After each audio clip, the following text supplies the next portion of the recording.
Shalom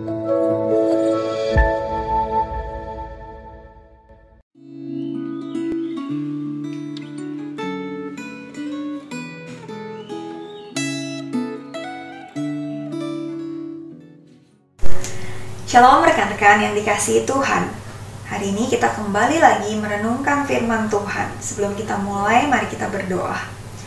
Allah Bapa yang baik, kami bersyukur buat kasih setia dan penyertaan-Mu dalam hidup kami hingga hari ini.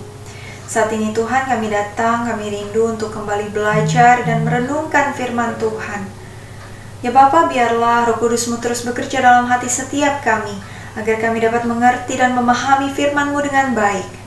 Terima kasih Yesus, di dalam nama Tuhan Yesus kami berdoa. Amin. Saudara sekalian, bacaan firman Tuhan kita diambil dari kitab 2 Raja-Raja pasal kedua. Saya menghimbau kita semua untuk boleh pause sejenak, kemudian kita baca keseluruhan pasal ini sebelum kita akan mulai merenungkannya. Sementara saya akan membacakan ayatnya ke-8 sampai ke-10 untuk saudara. Lalu Elia mengambil jubahnya, digulungnya, dipukulkannya ke atas air itu. Maka terbagilah air itu ke sebelah sini dan ke sebelah sana, sehingga menyeberanglah keduanya dengan berjalan di tanah yang kering. Dan sesudah mereka sampai di seberang, berkatalah Elia kepada Elisa, "Mintalah apa yang hendak kulakukan kepadamu sebelum aku terangkat daripadamu." Jawab Elisa, "Biarlah kiranya aku mendapat 2 bagian dari rohmu." Berkatalah Elia, "Yang kau minta itu adalah sukar. Tetapi jika engkau dapat melihat aku terangkat daripadamu, akan terjadilah kepadamu seperti yang demikian. Dan jika tidak, tidak akan terjadi." Saudara, hari ini kita belajar dari Nabi Elia dan penerusnya Elisa. Kalau kita baca 1 Raja-Raja 19 ayat 16, kita akan tahu bahwa inisiator yang memilih dan memanggil Elisa adalah Allah sendiri. Dan Elia diperintahkan Allah untuk mempersiapkan penerusnya, dan Elia taat akan perintah Allah tersebut. Lalu bagaimana respon Elisa terhadap panggilan Allah? Elisa merespon dengan segenap hati. Kita bisa lihat dari ayat pertama sampai ke-6, 3 kali Elia memintanya untuk tinggal, tapi 3 kali juga Elisa menolak dan terus mengikut Elia dengan teguh, saudara. Di ayat ke-9 kita juga baca bagaimana Elisa meminta 2/3 bagian dari roh Elia. Pada zaman itu, anak sulung atau pewaris utama memperoleh double portion atau 2 bagian.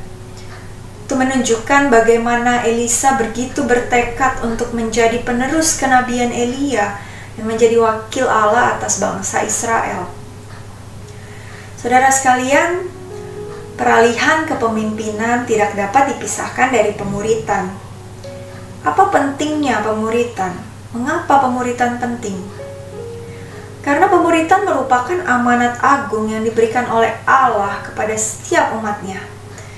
Pemuritan juga merupakan kunci bertumbuhnya sebuah gereja. Saudara, tugas gereja bukan hanya untuk menjangkau orang-orang non-Kristen menjadi Kristen, atau menjadi tempat beribadah bagi jemaatnya 1-2 kali seminggu.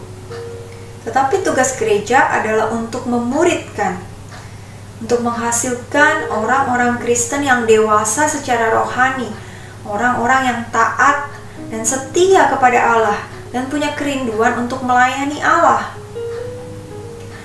Saudara, salah satu contoh pemuritan yang dilakukan oleh gereja yang berdampak besar pada pelipat gandaan jemaat baik secara kuantitas maupun kualitas adalah melalui komunitas pemuritan atau kelompok kecil.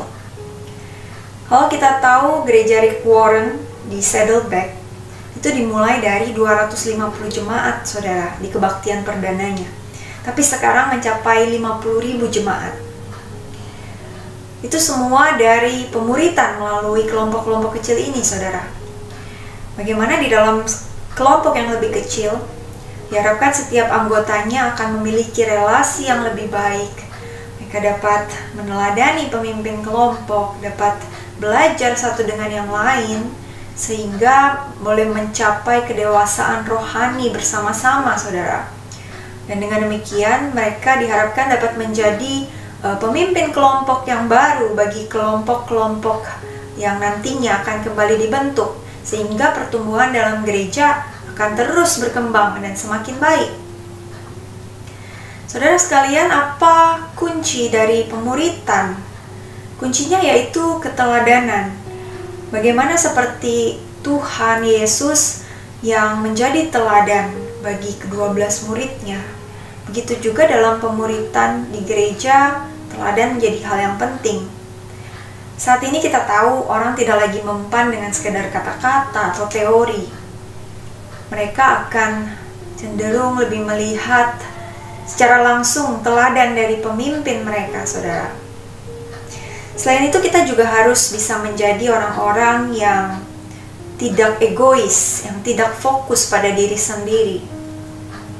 Ingat bahwa pelayanan kita, bahwa gereja kita fokusnya adalah kepada Allah.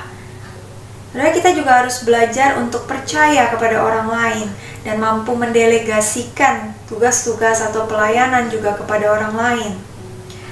Kita harus belajar mendelegasikan tugas atau pelayanan kepada rekan-rekan kita, saudara, agar mereka juga dapat melakukan praktek rohani dan secara rohani boleh semakin bertumbuh melaluinya. Saudara sekalian, yuk kita benahi hidup kita. Kita belajar seperti Nabi Elia yang taat pada perintah Tuhan untuk mempersiapkan penerus, yang menjadi teladan yang baik bagi penerusnya. Mari kita juga mau belajar seperti Elisa yang merespon panggilan Tuhan dengan sepenuh hati, dengan segenap hati.